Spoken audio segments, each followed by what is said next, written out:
মন্ত্রীদের জন্য ন্যূনতম 10 লাখ টাকা তাদের বেতন হওয়া উচিত, এমপিদের 5 লাখ টাকা বেতন হওয়া উচিত। একই সাথে আমি আরো একটা কথা এই পে স্কেলের পাশাপাশি বলতে চাই যে ধরেন আমরা যদি চাই যে আমাদের এমপি মন্ত্রীরাও দুর্নীতিমুক্ত থাকবে, তাহলে দেখেন আজকে এমপিদের বর্তমান সরকার এমপিদের আপনার করমুক্ত গাড়ি আমদানি বন্ধ করেছে, প্লট সুবিধা বন্ধ করেছে, ভালো এটা বন্ধ করেছে।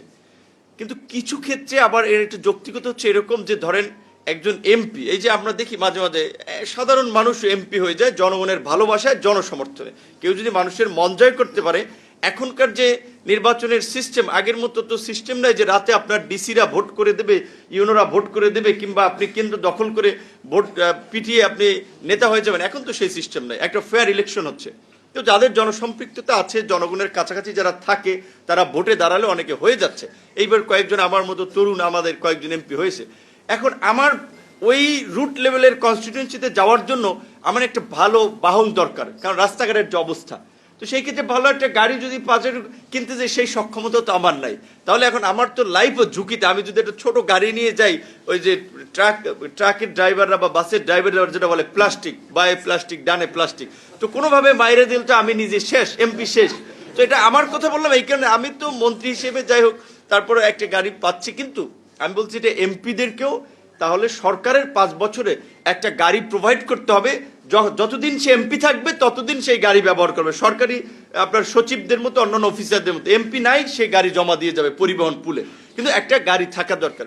একই সাথে এমপি মন্ত্রীদের জন্য এখন এমপির যদি আপনার বেতন তো বেসিক 55,000 টাকা বোধ হয়, এবং সর্বসাকুল্যে 1,70,000 মতো সামথিং পায়।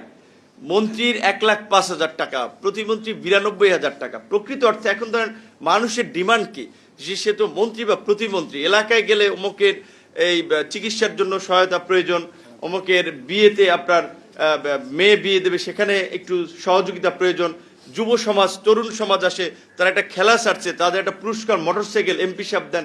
এখন এই যে চাপ, এইটি এমপি সাহেব কোথা থেকে দেবে? এইটা দেওয়ার জন্য যাদের টাকা পয়সা আছে, জমিদার ছাড়া বাকিদের পক্ষে সম্ভব না। এইটা দিতে হইলে তাহলে 9-6 এইখানের তো ওইখানে, এইখানের তো ওইখানে করা লাগবে। সেই কারণে আমরা মনে করি যে ওই আমি বলছি মালয়েশিয়া এবং এই সিঙ্গাপুরের উদাহরণ দিয়ে, তাহলে এখানেও এমপি মন্ত্রীদের আমি মনে করি এটা আমার জন্য না। আমি এখন এমপি প্রতিমন্ত্রী আছি, পরের টার্মে তো নাও থাকতে পারি। মন্ত্রীদের জন্য ন্যূনতম 10 লাখ টাকা তাদের বেতন হওয়া উচিত, এমপিদের 5 লাখ টাকা বেতন হওয়া উচিত। এই যে এই করে বললাম যে বিরোধী দলের অনেকে বললে, বা আবার আমরাও বললাম অনেক পলিটিক্স হতে পারে যে সে এমপি হয়ে তার বেতন বাড়াই নিতে